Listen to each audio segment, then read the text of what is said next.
Hey everybody, this is Niall and Alex, and we just watched With the drive home reviews. The Woman in the Yard. It was really good. It was good.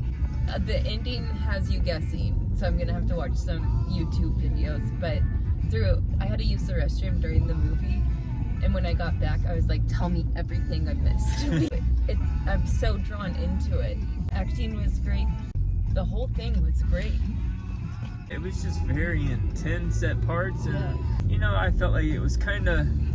I don't even think it drugged too much. Like, it was pretty steady paced movie, and it reminded me a lot of the movie Nope, except like minus the alien. Yeah. That kind of style. I would say it's definitely like an expose on mental health, and it's so interesting how they brought that to life, like depression and grief. Yeah. I think that's really cool, and I think that's a much needed conversation to have, because there's so much stigma around mental health. Like, if you're having these problems, not saying you're gonna have the exact same problems. Like, I suffer from depression and other mental disorders, and nice to see it on screen and be like, okay, mine's not like that, but I understand those feelings. It's definitely got a theme behind it. I don't know, I just like that whole idea of, like, the whole time you're trying to figure out who this woman in the yard is and what she's after, and why does she keep getting closer to the house. Yeah. And then you've got the family dynamic of the kids and the mom, and what's going on with their family. It's kind of dark, and it wasn't afraid to go to dark places. No. And like Alex said, it leaves a twist up in the end, and at least that's how we interpret it. I have it now. I'm questioning like every part of the movie because of the ending. It's a must see. Yeah. If you're looking for a good, like, It's a thriller, not a horror. Thrillers and chillers or something. Thrills and chills. Thrills and chills. It's not very scary. It's not like very Jason violent. or Freddy, not like that. It's honestly just a wonderful film. Yeah. I loved it. I would probably watch it again. Yeah. I was hell, the second time you'd be able to see Yeah. stuff you didn't catch the first time. I was not expecting to like it this much because, like, The Last House on the Left, like those types of movies. I'm trying to think of. Yeah. Haunting on the house. Like, it's always like the bum in the house or whatever. The bum in the house. I don't fucking know. But I thought it was the bum in the house. Get that bum out of my house. I don't know what I was saying. But I thought it was gonna play into that trope. Yeah. And I was really glad that it was its own thing. Acting was really well done, especially by the children. Yeah. And I definitely thought they should have, like, I could totally see this being a Jordan Peele movie. But I guess it's Jason Blum, who I'm guessing is part of Blumhouse. I know it's by Blumhouse. Yeah. I saw Jason Blum at the end. I do love Blumhouse. Yeah, suspenseful the whole time. Mm-hmm. Entertaining the whole time. It kind of dives right into it. You don't get bored. Like, you start the movie and, like, within 5 minutes, the woman's in the yard. Yeah, and you're trying to figure out what the fuck is, what's real, what's not. I'm gonna go home and watch YouTube videos that explain it. That's how interested I am. I don't know what Rotten Tomatoes gave it, but I'll put it right here. I would give it an 80. Yeah, I would give it an 83. Oh, that's high for me. Yeah. I really liked it. It was well done. I have the last 4 movies I've seen have Been sucked. shit. But this one was good. It's so good. I hope more people go to see it. I just love it. You'll enjoy it too, I bet. So if you're looking for something to go watch The Woman in the Yard. Bring your besties, your gals, your pals, everyone, and watch this brilliant movie. All right. Okay. That's our review. Toodaloo. Spoilers.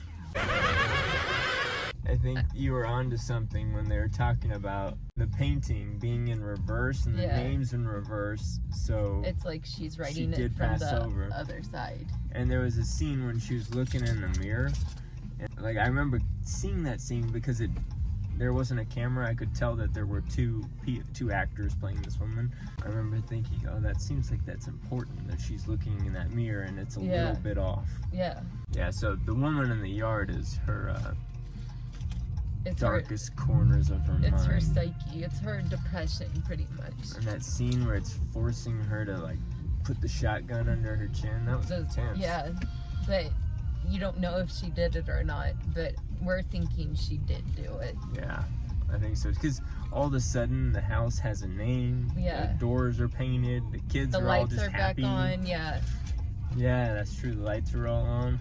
And I think in the movie, she was having just, her mental health was so bad from grief and depression that she didn't know what was real, like if she stabbed her daughter or not. And now I'm confused, like, did she do that?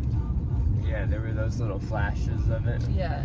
But what if when they were saying you've like locked yourself away from your children and they've not been around you, what if all of that negativity was going around in her head, and then when she decided not to kill herself, she walked out and the electricity has always been on, the children have always been waiting for you to come down. Yeah.